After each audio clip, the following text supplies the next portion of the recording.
Welcome. Welcome back to the True podcast. Hopefully you're coming back. We like it when you come back because the dialogue deepens and gets more detailed and interesting every time we meet. And I'm talking about me and my partner in this crime, Bill Tierney, who's a compassionate results-based coach and is also an internal family systems practitioner. I got to tell you, it's a powerful combination. I've learned so much from you, Bill. Oh, thanks, Marty. Yeah. Fights. I'm looking at those books behind you, and I'm looking at all the books that I've read and all those that I haven't. And I just ran across Immunity to Change the other day, and I thought, gosh, I need to pick that up again. Traction, such a variety of these different. Oh, what's the other one? Getting Real. I see behind you there. Yeah, all these different influences that we have in common, and so much that we don't, so that we kind of feed each other a little. Yeah, I mean, and this is like a sixth of all of the books. I have another, two more of these two sizes. Yeah. Actually, those downstairs are even taller. I have a lot of books. I enjoy reading a lot. Mm-hmm. Yeah. So it's one I really enjoy reading. It's fun. Yeah, I can tell. Oh, me too. Me too. Unless I don't, and then I don't usually finish the book. I look forward to reading the book that you're finishing right now, or that you're writing right now. Oh man, I can't wait to put it in your hands and have you read it. I want it to be good, and it might be a little while, but it's been an experience. It is quite an experience. It's a growth opportunity, right? Even just writing it, because the more I write, it's my memoir, and the more I write, the more I remember. The more I want to write, the more detail I get. It's incredible at 70 years old that I can remember in so much detail what was happening, for example, when I was 28 years old and landed in a treatment center after 7 months of sobriety. And those are such key moments that the information is all there. It is. You were present. Well, that and it had such a huge impact on who I became today. Mm-hmm. As I was sharing some of what I was writing about today with you before we hit record, you made the comment, boy, and you are not that guy at all anymore. That's just not you anymore at all. And I love hearing that. And of course I know that that's true. And my comment was, yeah, I think since then I must be on version 5.0. It seems like I don't recognize many versions of myself from the past. This brings up our topic for the day to me, because, I think it's a sign of, as I started to say it, I doubted if it was true, of a great person who is on version 5. Like, I think many, many people walking the planet, they're still on, they haven't even hit version 1 yet. They're still, and you have been like a real warrior for your own transformation for many years, and it shows. Oh, yeah. And so the topic we wanted to talk about today is maintaining those growth levels. Sometimes people will achieve version 2 of myself, but then it was like a glorious month, and then I'm slipping back into version 1 again, in the spiritual community that I have to do it. There's a lot of talk about, like somebody will tell a story, like, I had this experience, I felt the presence of God. I was really hooked into the one for about 5 minutes, and I can't quite get back there, that sort of thing. So our topic for today is how to maintain when you've had a breakthrough, or when you achieved a certain level of spiritual or psychological personal growth. How do you maintain that and sustain it and grow from there, rather than just having it be like a, like getting high, and then when you come down, you're like, oh, the world is really just the same as it's always been, and I still don't know what I'm doing here. Yep. Great topic. I'm really glad you're bringing it up. Well, it's important. Yeah. Yeah. So if I were to ask you that question, how do you maintain your personal development and growth? First thing that comes to mind for you?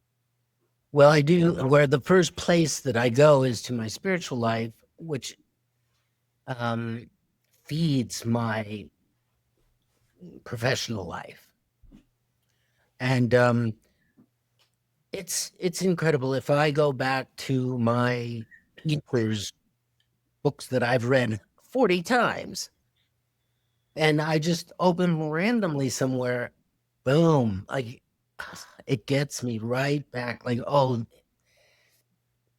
this is the stuff. This is eternally true. This is what I've forgotten, need to be practicing again. That for me is the ticket back to, and there are other things that I do to get out of my head, because that's where the pattern gets established, is in my mind, and then and my attitudes toward it. And so if I can get rehooked into the larger truth about me and my growth, by consulting a wise person, right, or doing an reliable exercise for self-examination, that will get me back on track too. Yes. Yeah.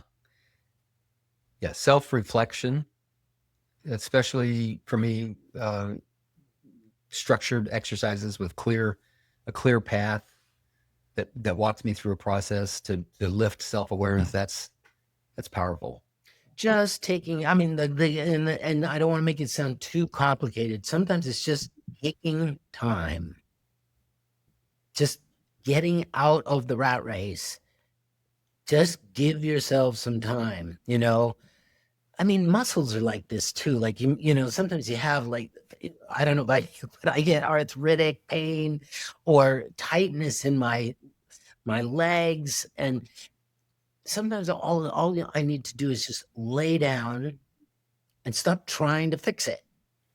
And when the mind and the body have let go, wow, all that pain and tension has gone away. So sometimes it's just about, like, give yourself the space and time. I would say the first answer for me is stay on the path. Get on the path and stay on it. Mm-hmm. But don't limit yourself to the path that you start on. Notice when you're called to take this exit and head in a different direction. Mm-hmm. And my history, as you know, includes the first 20 years of my sobriety, which I consider to be the first 20 years of my recovery. I was on essentially a single path, trying the best I could to work the best 12-step program that I could, whether it was Alcoholics Anonymous or Adult Children of Alcoholics or Al-Anon. Mm-hmm. And great 8-lane highway to be on. It's well traveled. It's proven. There's a lot of people on that path, and I felt drawn to, at first, maybe what you might call a frontage road that paralleled the 12-step, but wasn't in the midst of all that thick traffic. Uh-huh. So, in other words, it included things like reading a lot of these books. I got really lucky with one of my first AA sponsors. He wasn't just a traditional 12-stepper. He was very interested in metaphysics. Mm-hmm. He introduced me to books like written by authors like Emmett Fox and Og Mandino, and but who's the author that wrote the Jonathan Livingston Seagull and Bridget Forever, and Richard Bach. Yeah, so he introduced me, and none of these books directly relate to the 12 steps, but I was so early in sobriety that I didn't know any better. And I just began to read these books, and they really expanded my mind way, way, way beyond. Mm-hmm. I think I just want to, like, mark that. Like, if we were teaching and there was a chalkboard behind us, I'd underline that. You got to get out of your usual way of thinking. Yes. Yeah. So the question is, how do you maintain it? Mm-hmm. And I want to say that in my experience, If there's too much effort going into maintaining, then there's not enough interest going into expanding. Mm-hmm. That it can get out of balance. Like maintaining can feel like a rut pretty soon. It can feel like a plateau of rut, and now it's going to fit, and it feels like effort and trying, and it's hard. It's hard to maintain when in that mode. If I'm not supplementing the maintenance of what I've achieved so far with some fresh water, some oxygen, some expansion of my mind, then I kind of lose interest. There are a lot of schools of thought, and I'm thinking of business now, that say, if you're not growing, if you think you're maintaining, you're actually slipping. Yeah. There is no maintaining, is what a lot of the business growth books, business development books say. You have to be growing. You have to be expanding or you're fooling yourself. You're just. I absolutely agree with that. Have you ever heard of a guy by the name of Steve Chandler? He's a coach, and I think it's okay for me to say he's got a 12-step background. And he wrote a book. He's a prolific writer. Mm-hmm. The book that I'm listening to now was written 20 years ago. It's called Reinventing Yourself. Mm-hmm. And that he makes exactly that point, is that he even goes so far as to say the pursuit of happiness is not the maintenance of security. This is not a direct quote. This is basically what I'm hearing him say. The achievement of happiness is not as a result of the maintenance of security or creating a structured life in such a way that you feel secure. When you put it that way, or when he puts it that way, it makes it very clear. Yeah. Like security. That, and who is it that says life is either a daring adventure or it's nothing. Mm-hmm. Right? If it's all about just being secure, that's all about survival. Mm-hmm. There's not a lot of joy in that. Yeah, it's not ultimately fulfilling. It's safe. Mm-hmm. And there are times in life when that's what requires the focus, the majority of our focus. That's correct. But it's not what you want written on your tombstone. He survived until he didn't. Right? Just the tombstone. He made it through until he didn't. Yeah. So I think to put a finer point on Steve's teaching, according to what I listened to as I walked and ran this morning, that the happiest people are the people that are involved in personal growth, that are growing, or business growth, or some sort of growth. Like find somebody that's building a house, that actually enjoys building houses.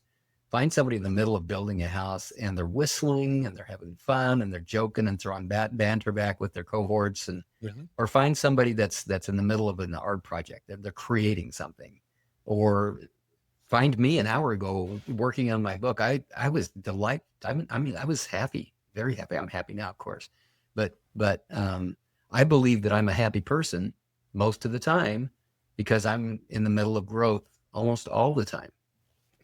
Well, I'll just give you a quick example. This morning at the pool, it's all of us. We're all there at the same time every day to swim. And there was this one guy, he's even older than me. He's like 70. What?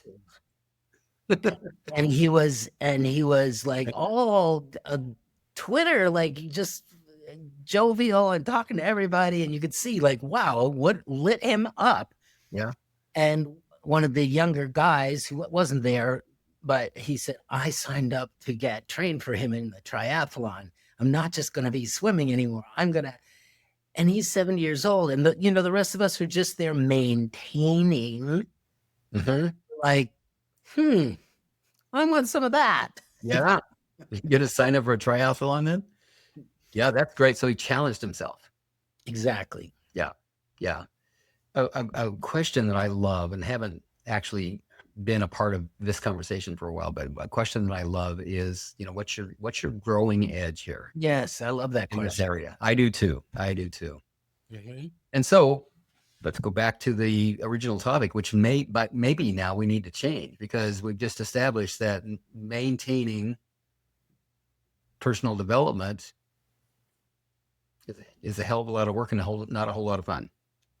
Might even be an illusion that you can't just maintain. You're there. You're growing or you're sliding backwards. It's kind of like trying to climb a hill. Right. I mean, that kind of makes sense. Like if I'm still applying the same tools or, running my business on the same principles and techniques that I was 10 years ago, you're probably slipping. Yes. Because things have changed. Yeah. Well, and there's something about, it's back to what Chandler's saying, is that there's some joy. There's joy in growth. And I believe joy is like the fuel that really keeps us happy. I mean, excuse me, that growth is the fuel that keeps us happy. I do think that there's something about coming back,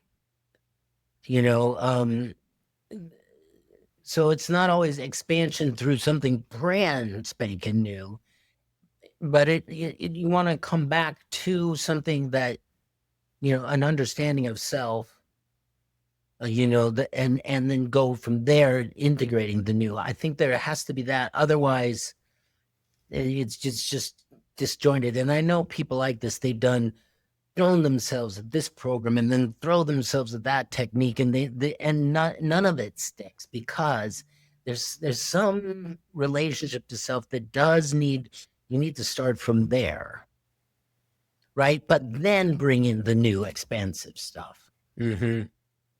I'm thinking, as you're saying this, about my experience with the work of Byron Katie, which you hear me talking about often.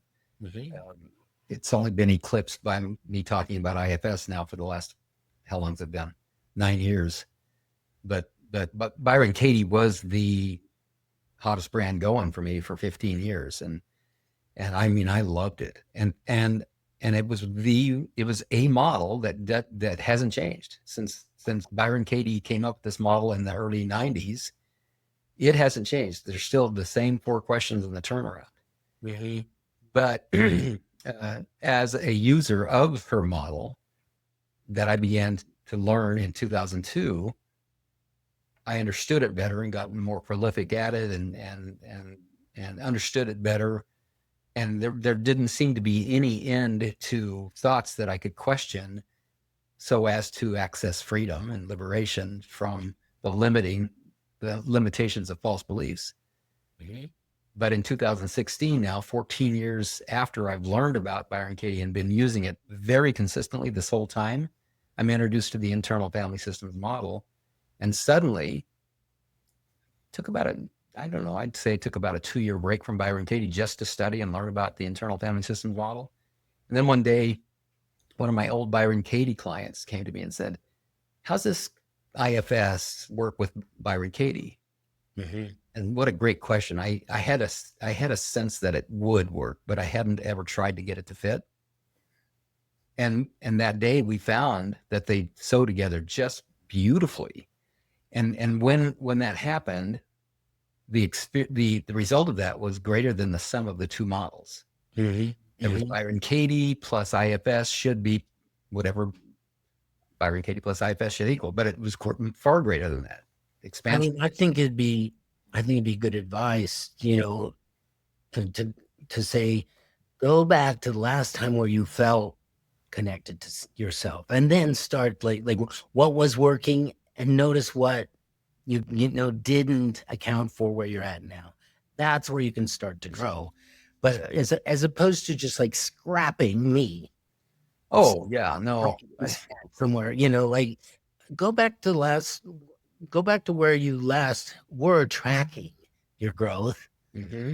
And it was happening, right? And then look for what needs to be expanded from there. I wonder if we could take that idea that you're explaining right now and put it into an example. Well, that's a very important idea. I want to do that. And I just want to, before we do, say that there's some evidence, some substance to what we're saying. if you look at it from a Joseph Campbell point of view, the hero's journey is the human growth story. And key to the hero's journey is that the hero comes back to where he's been and sees it in a new light. That's the key moment in any hero's journey. Yeah. To recognize oneself and then, expand from there, take a new tack from that moment. Yeah. Oh, I've been here before. I know what this is like. Let me do something different now. Better informed. Yeah. It's like we're better informed. The lens has broadened or changed altogether. Yeah. So okay. So then go ahead. Well, I'm just going to ask you to help me with this. Because I think I'm grasping the point that you were making previously when I said, let's have an example. I guess the reason I'm asking for an example is because I do want to understand better what it is that you're saying. Mm-hmm. You recall what you were saying? Yes. Well, I'm an example. Okay. I mean, let me get some support here as we're talking. Sure, anytime. Well, earlier this year, in the middle of the winter, I was reading my teacher's writings, and I recognized that what I needed to glean this time, most importantly, was the relationship between having courage and being content, and how they feel like you have to be in a place of contentment with yourself and your life in order to take a next courageous step. Like if you're suffering and you do something wild and crazy, it's dangerous actually. And vice versa, it's the fact that you've had courage to say what you need to say in a difficult conversation, or, break through the glass ceiling you've had on your ability to earn money or to run the 50-yard dash, that having had that courage, that, you get a sense of contentment with yourself. Like I've broken through. I understand myself bigger than I did before. So the relationship with those two started just really humming in me, and I have felt really great for the last 4 months, and been focused on being courageous and content. And then over last weekend, it started to slip away. Like I started to doubt myself. I was asked to do something as a musician that I felt, I don't think I can. And so all that courage and contentment was slipping away, and I wanted to get it back. Right. Okay. Yeah. Yeah. And do you have any idea why it was slipping away?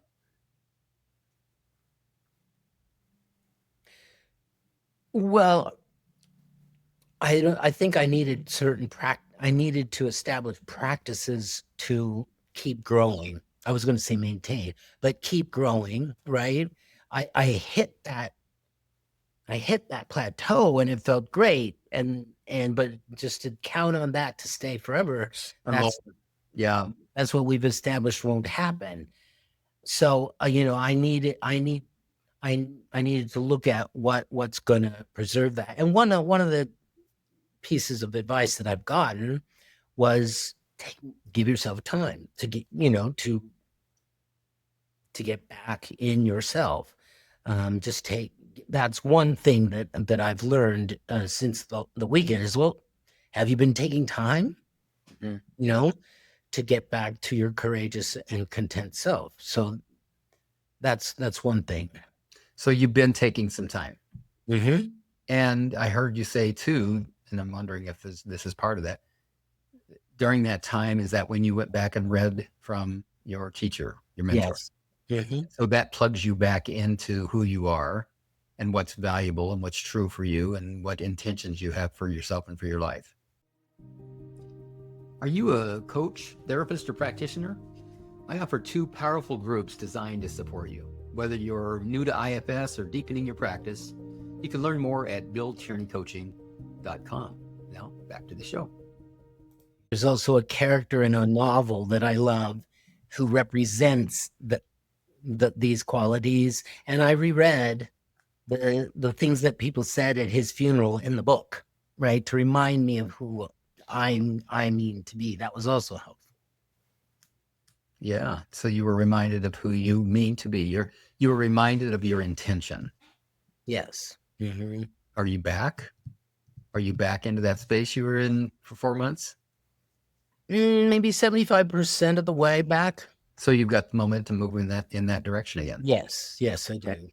Mm-hmm. So there's this principle that was referred to when I was attending 12-step meetings that I would hear occasionally, and I think it actually is in the AA Big Book, something about resting on your laurels. Yes. So that sounds like what you're describing. Is Mm-hmm. that if you rest on your laurels and are satisfied with the growth that you've had, soon you'll find that you've lost it. Right. Right. Exactly. That is another thing that I've been thinking about since I recognized this over the weekend is like, oh, well, what's the next, what's the next challenge for you? What's the next thing you want to take on, right, as this person that you intend to be? What's the growth edge for you? Yeah, exactly. Right. Oh, it looked like to be pursuing that. What would provide the friction needed to keep the transformation going? What's the next? Oh, wait, what? You have to have friction to keep transformation going? Well, I don't mean friction in a bad sense, but like you need friction to start a fire. Okay. And maybe friction to have traction. Yes, exactly. You definitely need friction to have traction. Got it. Okay, got it. There's that right there, traction. Yes. That's where that idea came from. Yeah. Got And it. so, a couple of things have, I've already started like, oh, well, it's time to transform my space. It's time to look at doing a triathlon. It's, like I've been doing a lot of thinking about my book. It's time to start committing words to page like that. These things are helping me to see like, oh, yes, that takes courage. And getting into it is giving me more a sense of contentment. That's one element of your joy, your happiness, your contentment that you've had up until apparently just recently over the past 4 months, just being around you all the time. I hear you talking an awful lot about this new book that you're writing, Beauty. Yeah. Is that the name of the book, or that's the topic of the book? It's probably both. Okay. But I thought I had the title of my last book long before I realized, nope, That's not it. Yeah. that's not it. So I like the idea of just giving it a one word, like there've been a couple books published recently that are like abundance. Yeah. And carbon is Paul Hawkins' new book is just called Carbon. Okay. And so I like that it's attractive to me. And so I think it might very well just be called Beauty. Yeah. I like that. And anyhow, that's got you inspired. Thinking about writing that book, doing the preliminary research that you've been doing, just allowing your mind to create along these lines and begin to build some ideas around what you will put into the book. That's been keeping you happy.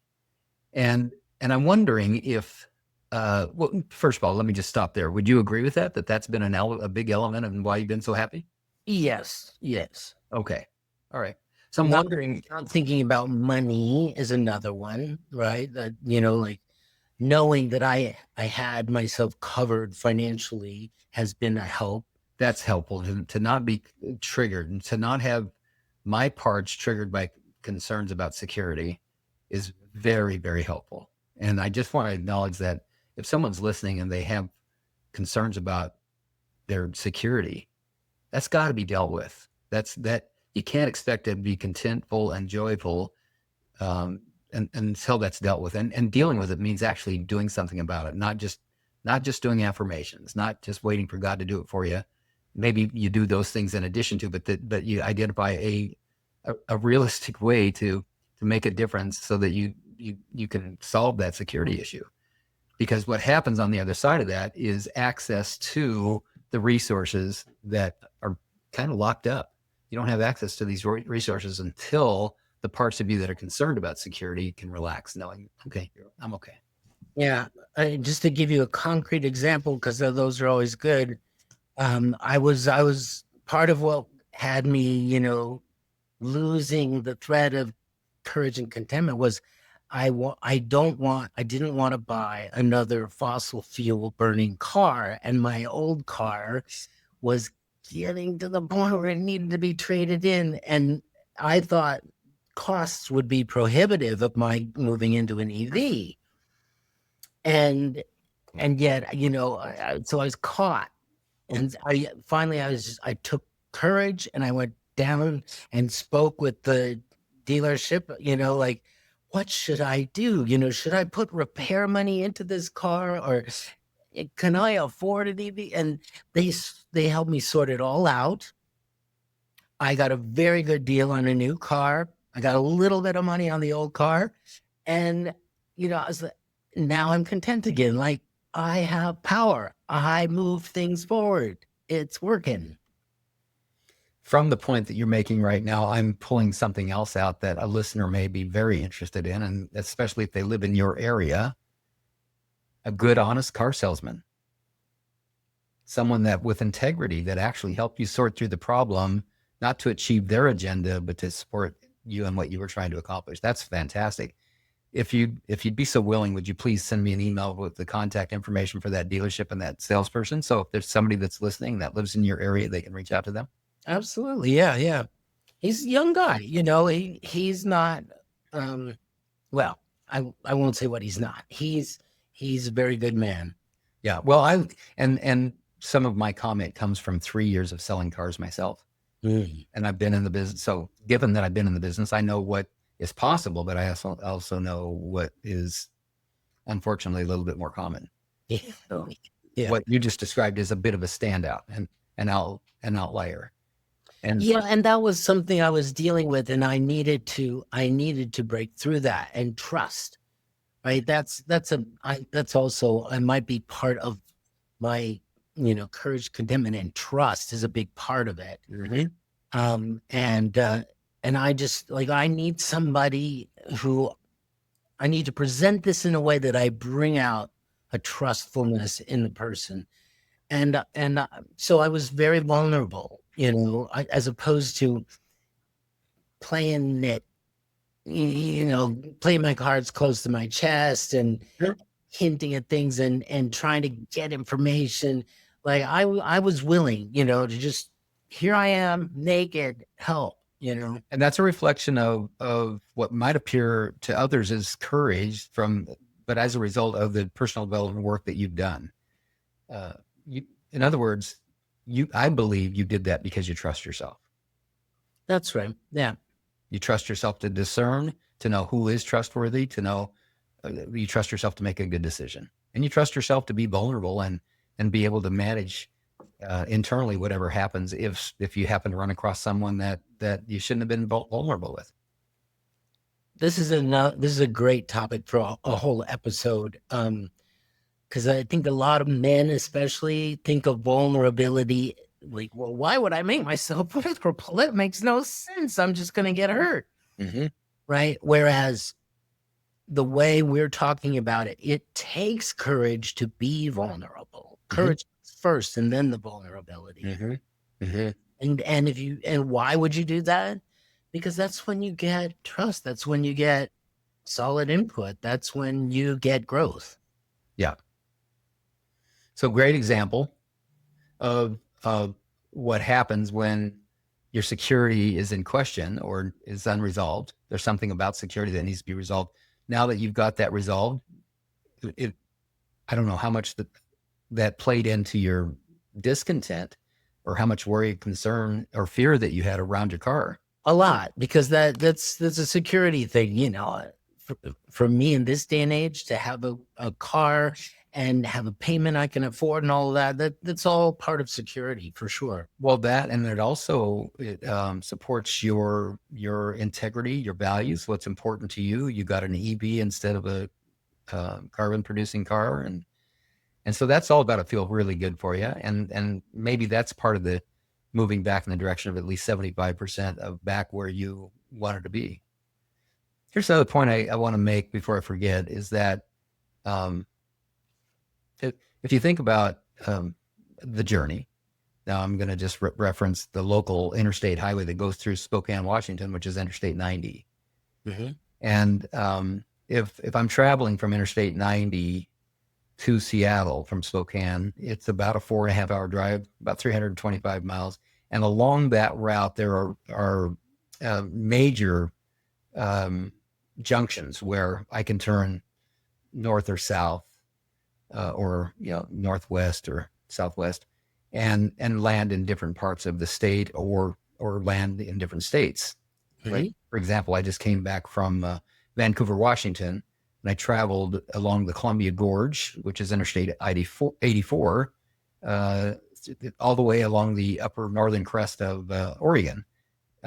So I drop it out of Washington down into to the Oregon side of the Columbia River, and traveled all the way down. It's about 160 miles from where I turned in there, and then back north again into Vancouver.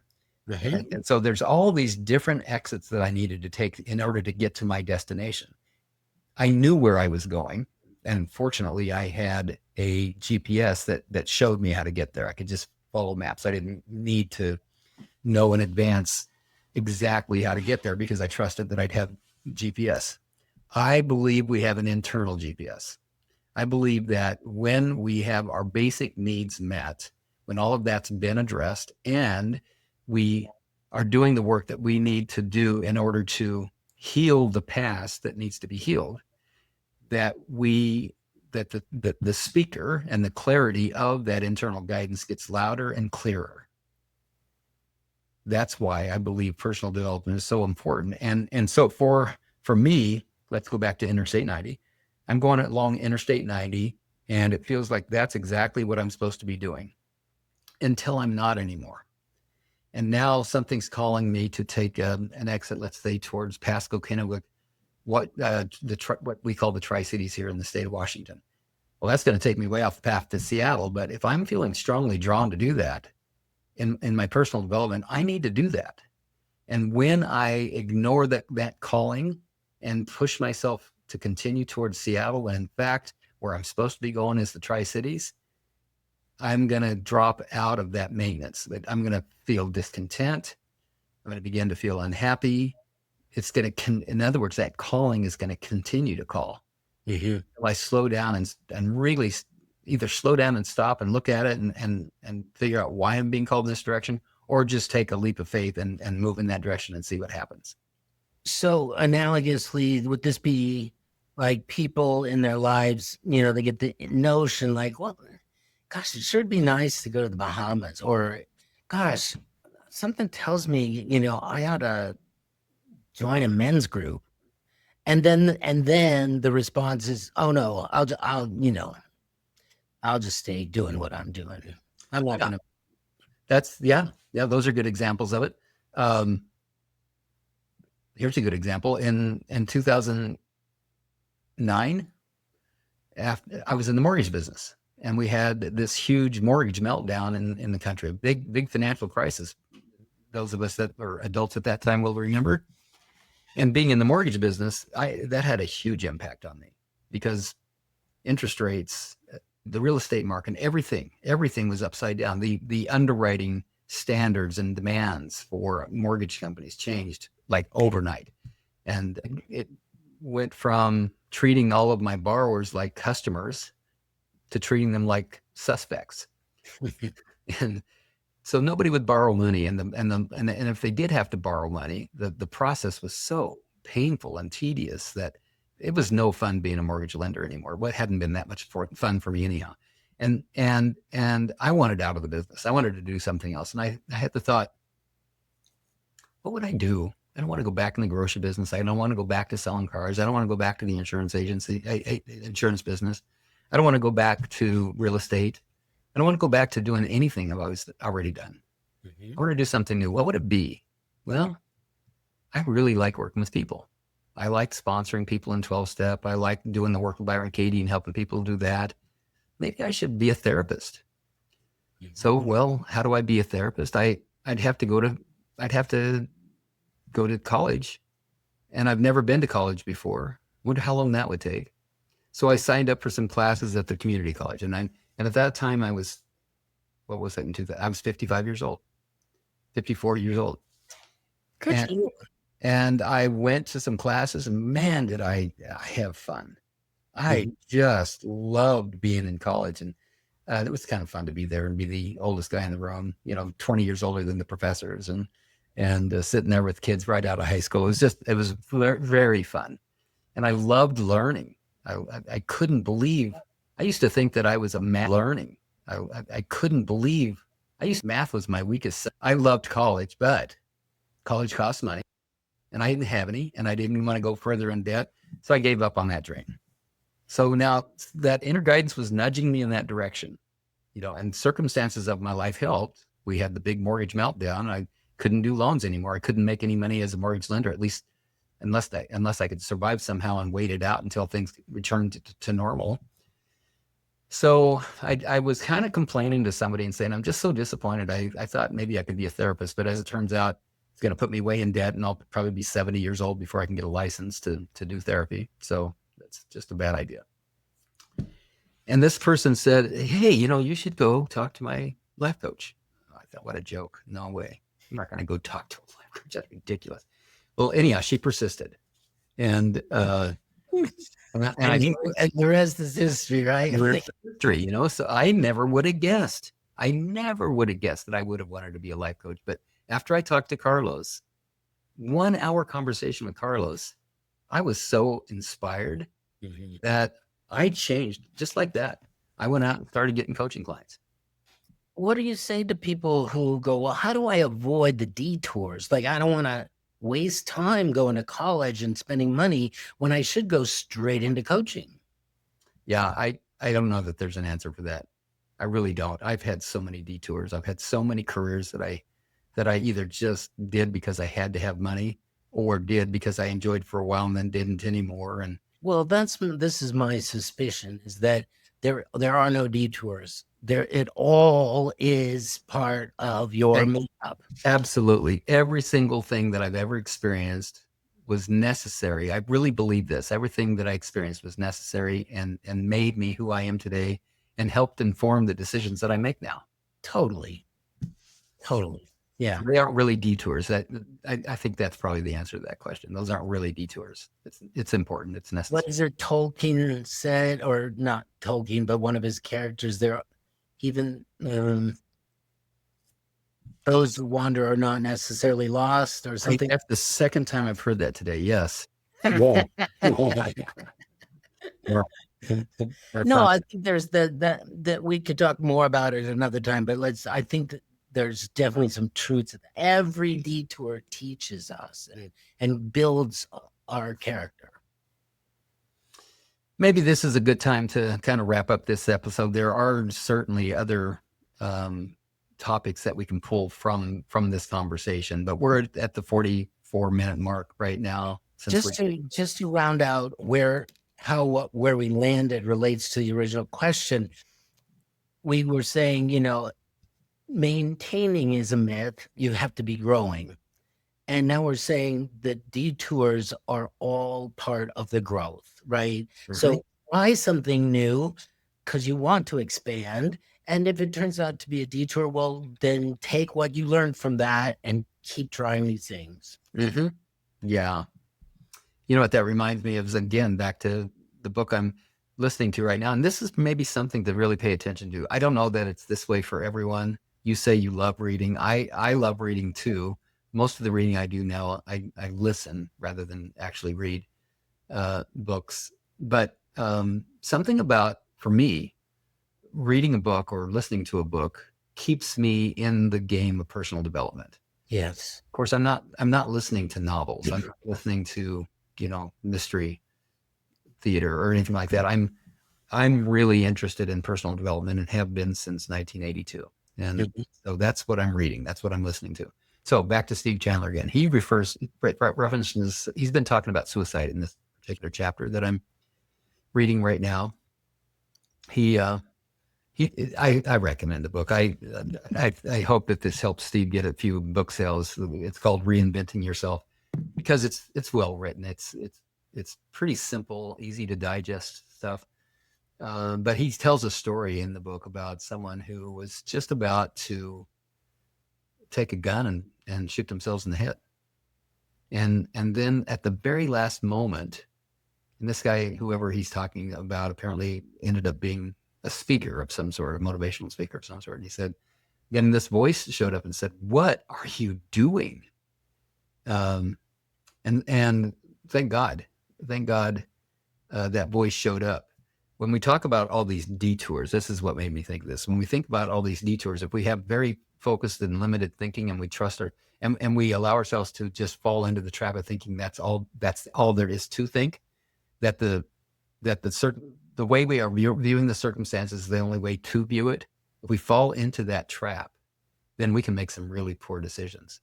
But if we can pause and either pick up a book, call a reliable friend, get yourself back into a 12-step meeting, go to your synagogue, wherever it is that you're supported, whoever it is that helped you get to that level of personal growth and development that you feel like you've slipped away from, that you haven't maintained, get yourself plugged into that again. Because I think that can serve as a springboard and give you a different lens and a different perspective from which to start again, just as you've most recently done here, Marty. Well, two things I want to underscore from what you just said. One is that, if you think your thinking is right, but it's not working, then get another angle on your thinking. Mm-hmm.